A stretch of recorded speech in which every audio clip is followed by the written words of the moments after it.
My name is Earl Flores Mendoza. I live in Putingkawi, Rosario, Batangas. I'm a Batangueño. My mother's name is Evelyn Flores Mendoza. My father's name is Severino Mendoza. I'm a graduate from Nican High School, and my program is Bachelor of Science in Hospitality Management.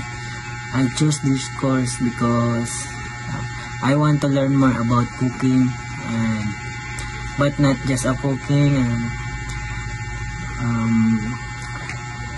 and meet other people from different country. And why SCC? I chose SCC because this school is SCC is high standard and high quality of education. My goal in my life is makagraduate sa college at magkaroon ng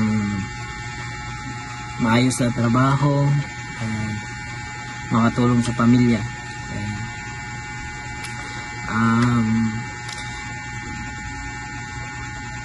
15 years from now, maybe naanak ko sa cruise ship. Then isa na akong professional na hotelier. Naanak ko yung sarili ng negosyo sa Pilipinas. Hello everyone, my name is Earl Mendoza. Join me to explore my hometown. Welcome to my hometown. This is Libungan, Cotabato. Where's a place the sunrise paint the sky in gold. Kung saan ang hangin may dalang kwento ng kahapon at bukas.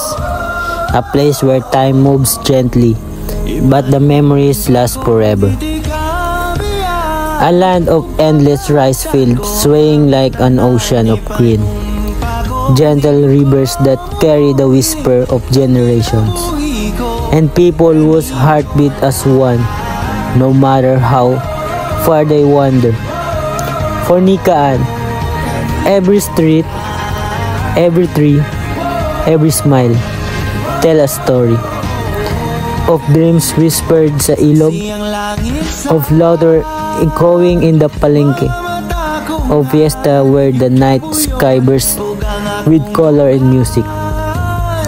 It is a place of resilience, kung saan ang bawat unos ay tinatahak ng magkasama, kung saan ang bawat pangarap, kahit maliit, ay may saysay. Here the past lives in the song of the elders. The present blooms in the hands of the farmers, and the future shine in the eyes of the children playing in the fields. This is not just a hometown. Ito ang ugat, ang puso, at ang kaluluwa ng isang kwento worth telling to the world. This is my hometown, Nikaan, Libungan, Cotabato. Small town, big heart, endless stories. A place that will always call you home.